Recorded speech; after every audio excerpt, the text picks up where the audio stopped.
চট্টগ্রামে ঘুষে ৩০,০০০ টাকা সহ রাজীব রায় নামে কাস্টমসের এক সহকারী রাজস্ব কর্মকর্তাকে হাতে নাতে গ্রেপ্তার করেছে দুর্নীতি দমন কমিশন দুদক। এ ঘটনায় মহিউদ্দিন নামে এক সহযোগীকেও গ্রেপ্তার করা হয়। সহকারী রাজস্ব আরও এবং অ্যাসিস্ট্যান্ট কমিশনার ওনাদের কাছে ঘুষ দাবি করে একটা ফাইল ছাড়ানোর বিষয়ে।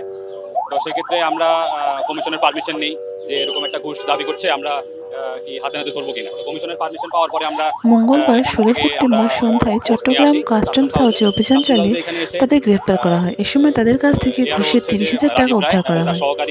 দুদক চট্টগ্রাম সম্বলিত জেলা কার্যালয়ের এর সহকারী পরিচালক সায়েম আলম অভিযানে নেতৃত্ব দেন। তালিকা মোতাবেক যাবতীয় কাগজপত্র দিতে স্বাক্ষর করে আমরা আসামিদেরকে নিয়ে আমরা দুদক জেলা কার্যালয় চট্টগ্রামে চলে গেছি। এরপরে আমরা প্রয়োজনীয় ব্যবস্থা নিব। আচ্ছা, উনি হচ্ছে রাজীব রায়, সহকারী রাজস্ব কর্মকর্তা। উনি শুল্কায়ন 7B শাখার আছেন এবং ওনার সহকারী আছেন মাইনুদ্দিন।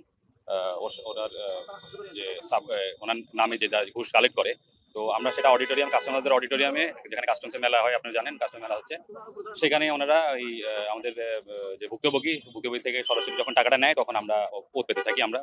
আমরা ওই আমাদের ইনভেন্টরিকৃত টাকা সমেত তাদেরকে জব্দ করি। এটা ওনারা ৩০,০০০ টাকা ঘুষ দাবি করে, ৩০,০০০ টাকা আমরা পেয়েছি এবং এছাড়াও অন্যান্য মানুষ থেকে যে টাকাটা ওনারা ঘুষ হিসেবে নিয়েছে তাদের পকেট থেকে আমরা অনেক ২০ থেকে ২৫,০০০ টাকা আমরা উদ্ধার করি।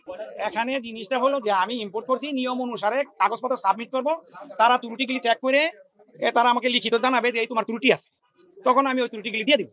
এটা হলো নিয়ম। তার পরবর্তীকালে তারা আমাকে করে দিবে, অ্যাসেসমেন্ট নোটিশ দিয়ে দেবে, আমি পেমেন্ট করে দেবো। তা আমার সমস্ত কাগজপত্র ওকে, আমার কোনো ত্রুটি ধরতে পারে নাই। এখন আমাকে তারা এটা দিতেছে না দিয়া মালটা না করিয়া আমাকে ঘুরছায় আর আমার ড্যামারেজ খাওয়ায়। তো এটা তো আমি ড্যামারেজ মানতে রাজি না। ওই তো বুঝি